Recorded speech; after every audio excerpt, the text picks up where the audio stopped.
After a 31-year-old woman slipped into a coma, medical professionals recommended removing the life support machines a fortnight later. Her husband faced the challenging choice, but was astounded when he heard her speak just a few hours afterward. Not all people realize that marriage isn't only about choosing the perfect outfit for your big day or finding the ideal destination. The real challenge begins after the couple starts living together because they have vowed to stay together through thick and thin. After tying the knot, people expect their significant others to support them at all times, including times when they are lying on the hospital bed breathing through life support machines, and the doctor tells their significant other to pull the plug. Moments like these are when a person's love for their partner is tested. One morning in May 2007, Ryan Finley woke up and did not know how his life would change after that day. He looked at the clock and went to wake up his wife, Jill Finley. He recalled, "I went to wake Jill up, which is a miracle in itself as I never, ever do that on Saturday mornings." When he called her name, she didn't respond. Terrified, he shook and talked to her, but she lay still. A few moments later, he realized Jill wasn't breathing. Ryan started to panic and immediately called 911 to get help for his lifeless wife. Until the paramedics arrived, Ryan performed CPR on Jill, trying his best to revive her. Once the paramedics arrived, they checked Jill and took her to the Oklahoma Heart Hospital. Ryan followed the ambulance in his truck and waited for the doctors to assess her condition. Ryan discovered that Jill had a cardiac arrest and the doctors were trying their best to revive her. Ryan recalled what happened when the emergency room doctor told him about his suspicions. Ryan said his mind was full of questions, and he can never forget how he felt when the doctor told him to pray for his wife. He said, "When a doctor tells you, you need to start praying, I feel it's about as serious as it's going to get." Soon, the doctors declared that Jill was in a coma. At that point, Ryan couldn't believe what was happening. It was hard to accept that his 31-year-old wife struggled between life and death. During the 2 weeks she was in a coma, Ryan entertained the dozens of visitors who came to see Jill.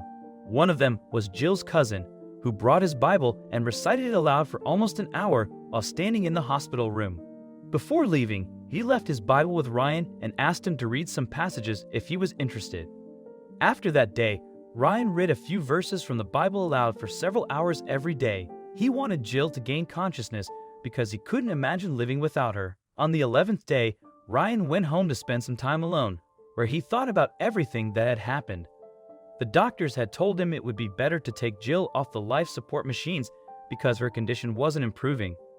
After spending the entire night preparing himself to face the fact that Jill might pass away, he drove to the hospital and informed the doctors about his difficult decision.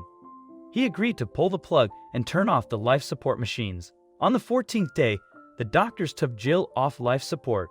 She started moving and mumbling 5 hours later, but Ryan couldn't watch her like that. He thought those were her final moments, so he entered the waiting area. He recalled, "The nurse came out and said, 'I think you need to come in, she's talking.'" Ryan went back to Jill's hospital room after the nurse called him. At this point, Ryan thought Jill wouldn't survive, and he felt he would see her talk for the last time. Ryan recounted, "I walked in and Jill was talking. First thing she said was, 'Get me out of here, I want to go home.'" Ryan was stunned to see Jill talking, but he wanted to ensure that it was not temporary, so he asked her their pets' names and a few mental math questions. To his surprise, she answered everything correctly. Jill even told him she wanted to go to her favorite restaurant to have Mexican food. In an interview, Jill revealed that she didn't remember anything about her stay at the hospital. She said it felt like she had been gone somewhere for a long time. When the interviewer asked the couple to explain how Jill came back to life, Ryan replied, "God, divine intervention. I honestly feel that way." Jill revealed she struggled with her motor skills after her miraculous return. She had trouble brushing her teeth and tying her shoelaces, so she had to learn those skills from scratch. After staying apart for 2 weeks, the couple made sure they spent every moment together. Whether grocery shopping or walking in the park, they enjoyed each other's company to the fullest because the 2 weeks had given them the biggest scare. When Jill was asked if her husband made the right decision by taking her off life support, she said yes. She didn't want to live her entire life lying on the bed because the doctors had said she was going to be a vegetable. In an interview, Ryan said, "There's still not a night that goes by that I don't wake up. I'll usually kick her, and if she kicks me back, I know we're okay. What actions would you take if you were in Ryan's position? Would you consent to the decision of discontinuing Jill's life support? We're eager to hear your thoughts on this remarkable story.